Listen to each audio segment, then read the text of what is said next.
Hello everybody. Alright, we are back now. All 16 of the seeds that I had started have germinated.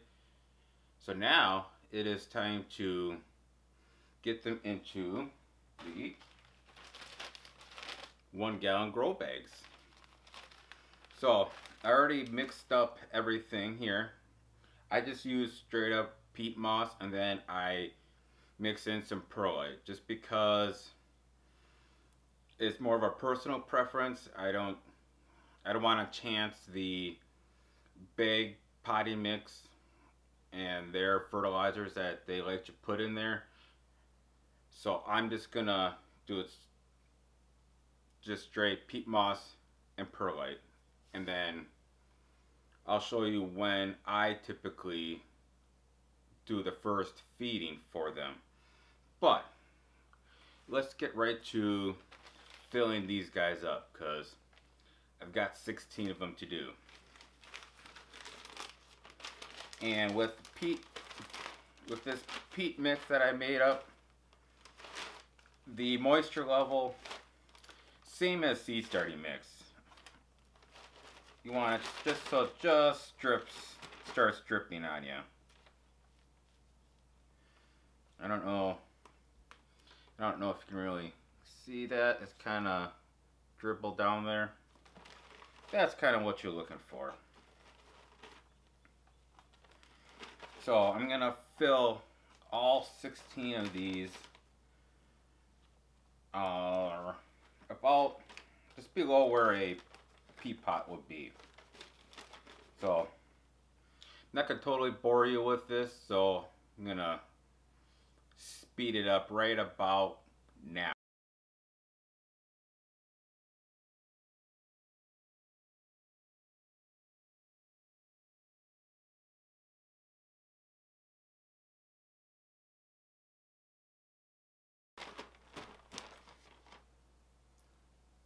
Alright, now that was the last one. So now I'm gonna go into the other room where I have the little seedlings and bring those guys in and start putting them into the 1 gallon grow bags. I'll be right back. Okay, so here they are. Hopefully you can see them pretty good. I put some water underneath inside the tray so that the peat pots can start soaking it up, so it's a little easier to peel. Now I'm gonna speed through most of these, and the very last one I'll bring you guys a little closer and and I will show you how I peel the peat pots away and get them planted into the 1 gallon grow bag. So there's a lot of plants here, so I'm gonna get started.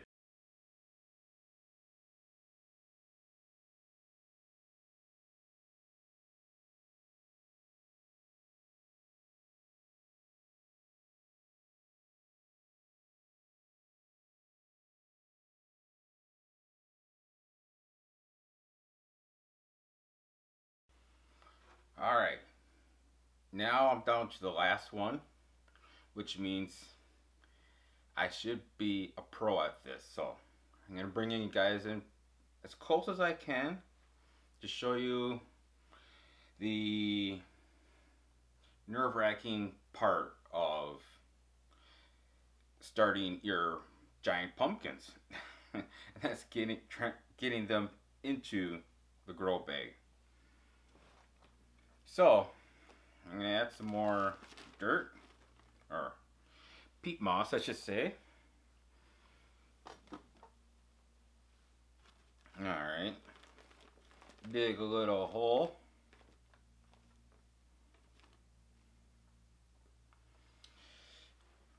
Alright, now for the fun part, actually taking them out. So what I like to do is, the seeds over here, or the plant is over here, so I'm going to assume most of the roots are in this section. So I'm going to hold here, and on the opposite side, I'm going to start tearing off the peat pot. And try to get all the way to the bottom, and as you get to the bottom, I should also mention that's kind of where the roots first like to hang out. So once you start getting close to that, really slow it down and take your time. And now I am to the bottom, and as you can see, that's let me start over. That's where all the roots are. So I'm gonna carefully peel the bottom off. Try to get as much of the bottom exposed, because in a moment I'm gonna have to flip this over and get it into my hand without it all falling apart. And I try to leave two sides of the peat pot intact, just so it helps keep everything stable. And there we have it. That's off. Kind of fluff up the bottom and put it in and hope it doesn't all fall apart. There we go. Might be a skosh high, but we'll work with it. You can usually take some of the dirt around the top. Be careful around the plant, because it has some roots there.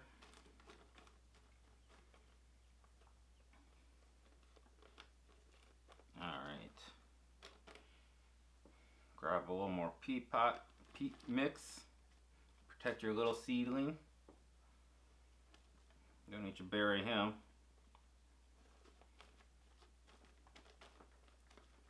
Okay. Almost there. Yeah, this one is a little high.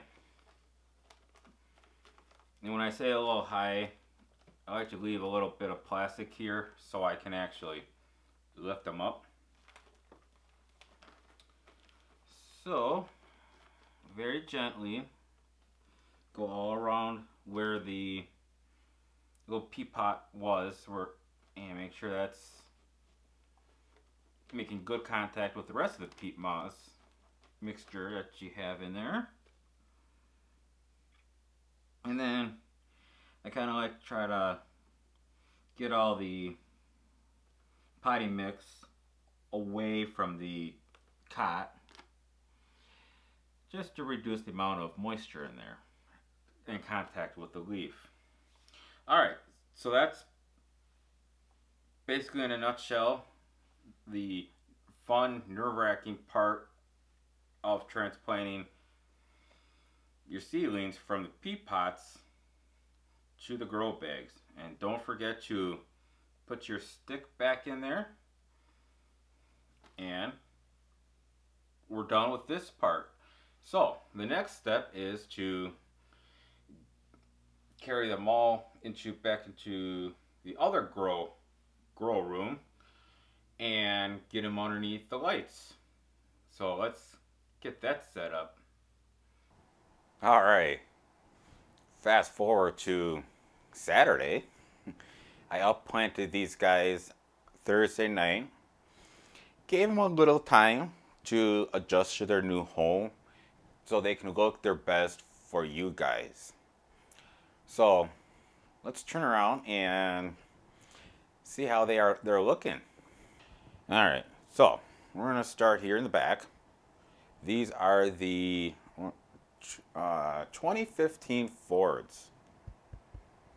Get you a little bit of a closer look at them.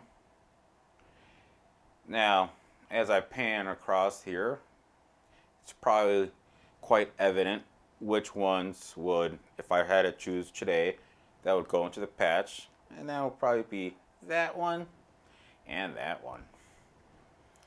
But they still have 2 weeks to grow, so plenty of time to decide that.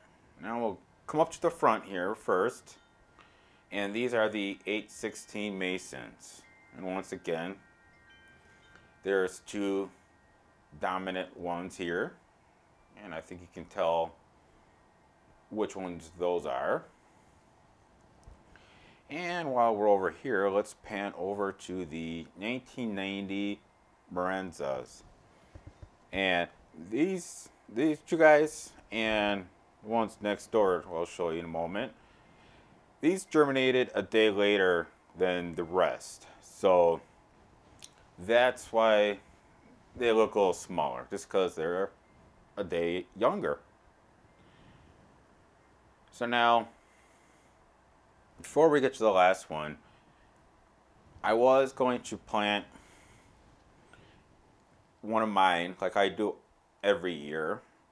But after giving it some thought and seeing how both of these, after upplanting them, their root system, for being as young as they were, I was very impressed.